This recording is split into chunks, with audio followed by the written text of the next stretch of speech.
చెప్తాను. ఒక వ్యక్తి ఆయన లాయర్. జస్ట్ అప్పుడే తన గ్రాడ్యుయేషన్ అయిపోయి ఎల్ఎల్‌బీ కంప్లీట్ చేసి కోర్ట్‌లోకి స్టెప్ ఇన్ అయ్యారు. కోర్ట్‌లోకొచ్చారు. వచ్చినప్పుడు అక్కడ జడ్జ్ ఉన్నారు. ఈయన వాదియాలి. ఇప్పుడు కేస్‌ని టేకప్ చేయాలి. సో, టేకప్ చేయాలి. ఆయనకేం అర్థం కాలేదు. నిలబడ్డాడు. కొద్దిసేపు చూసాడు. చాలా షివర్ అవుతున్నాడు. అటు, ఇటు, అటు, ఇటు చూస్తున్నాడు. చుట్టూ చూస్తున్నాడు. చాలా టెన్షన్‌గా ఫీల్ అయ్యి ఇలా ఉన్నాడు. ఫ్రీగా ఉండాల్సిన వ్యక్తి ఇలా ఉన్నాడు. ఏం అర్థం కాలేదు. ఒక్కసారిగా జడ్జ్ యెస్ ప్రొసీడ్ అన్నాడు. అంతే. పరిగెత్తుకుంటా కోర్ట్ బయటికెళ్ళిపోయాడు. అస్సలు ఎవ్వరి కంటికి కనిపియలేదు. ఎవ్వరి కంటికి కనిపియలేదండి. పరిగెత్తుకుంటూ ఎళ్ళిపోయారు. ఆయనెవరో మీకు తెలుసా? ఎవరైనా హ్యాండ్ రైజ్ చేయండి. ఎవరికైనా తెలిసిన వాళ్ళు. యాహ్! నేను జెప్తాను. ఆయన ఎవరంటే, ఇప్పుడు నేను మీతో సెషన్ చెప్తున్నాను. ఇంత హ్యాపీగా మనం సెషన్ చెప్పుకుంటున్నాము అనడానికి రీజన్ ఆ వ్యక్తి. ఇంత స్వాతంత్రాన్ని తీసుకొచ్చిన ఆ వ్యక్తి ఎవరో కాదు. మహాత్మా గాంధీ గారు.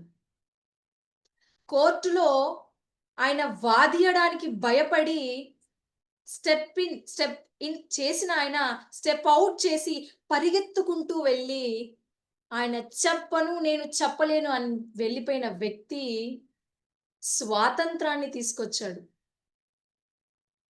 కోర్ట్‌లో న్యాయవాది ఎక్కడ? స్వాతంత్రాన్ని తీసుకొచ్చిన ఆయనెక్కడ? అంటే ఆయన నమ్మాడు. బిలీవ్ చేశాడు. కాన్ఫిడెన్స్ పెట్టుకున్నాడు. నేను ఎట్లా తిరిగి స్వాతంత్రం తీసుకొని రావాలి? I need independence. నా చుట్టూ ఉన్న వాళ్ళు కూడా స్వాతంత్రంగా బతకాలి అని ఒక గట్టి సంకల్పంతో, దృఢ సంకల్పంతో అడుగు ముందుకేసి ఆ కోర్ట్‌లో బయటికొచ్చిన ఈ ఎప్పటికి ఎన్ని, ఎన్ని జనరేషన్స్ వచ్చినా చెప్పుకునే ఏకైక వ్యక్తి మన గాంధీ గారు. అండ్ ఇంకొక వ్యక్తి 13 ఏళ్ల పాప రికార్డింగ్ స్టూడియోకెళ్ళి నిలబడి సో, నీకిలా చెప్పారు. ట్యూన్ చెప్పారు. ఇలా పాడాలమ్మా నువ్వు అని చెప్పారు. సో, చెప్తే తను ఓకే అని చెప్పి వచ్చింది. రికార్డింగ్ స్టూడియో వరకొచ్చింది. సో, ఇలా రికార్డింగ్ అంతా ఉంటది గదా! రికార్డింగ్ ఫిల్టర్ అని నిలబడింది. నిలబడి పాడాలి ఇంకా స్టార్ట్ చేయమని చెప్తున్నారు. గట్టిగా అరిచి, గట్టిగా ఏడుస్తూ చాలా అతి ఘోరంగా ఏడుస్తూ, గట్టిగా అరిచి స్టూడియోలోంచి బయటికెళ్ళిన వ్యక్తి ఎవరో తెలుసా? ఎవరికైనా తెలిసిన వాళ్ళు హ్యాండ్ రైజ్ చేయండి.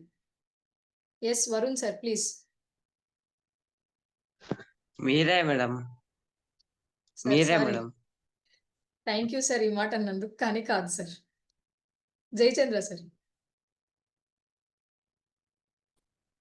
లతా మంగేష్కర్ మేడం.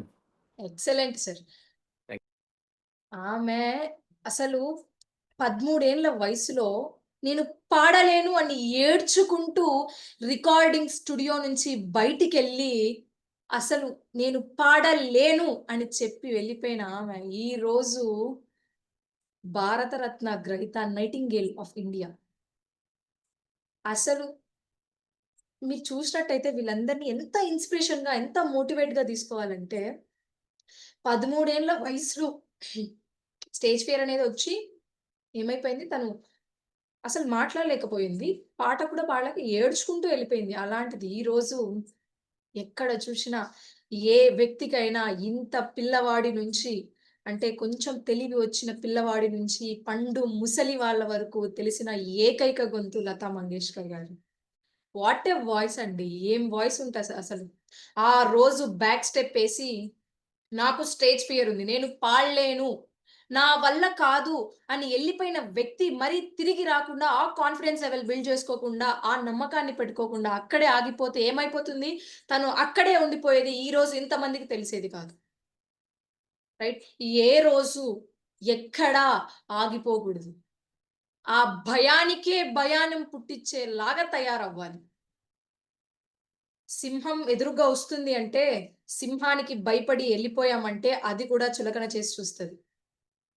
అదే దాన్ని ఎదుర్కుంటే, బాబోయ్! వీడు నన్నేదో చేస్తాడు అనే భయంతో చలో ఎళ్ళిపోతది. మిమ్మల్ని ఏం చెయ్యదు. ఏం చేయలేదు కూడా.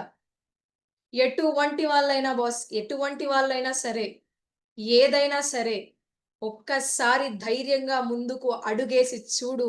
ఆ భయాన్ని నీ మైండ్‌లో నుంచి పక్కన పెట్టి అడుగేసి చూడు. తర్వాత నువ్వు ఏదైతే అనుకుంటున్నావో, నా లోకం ఏమనుకుంటుందో అని అనుకుంటున్నావో, ఆ లోకమే నిన్ను తిరిగి సెల్యూట్ కొడతది.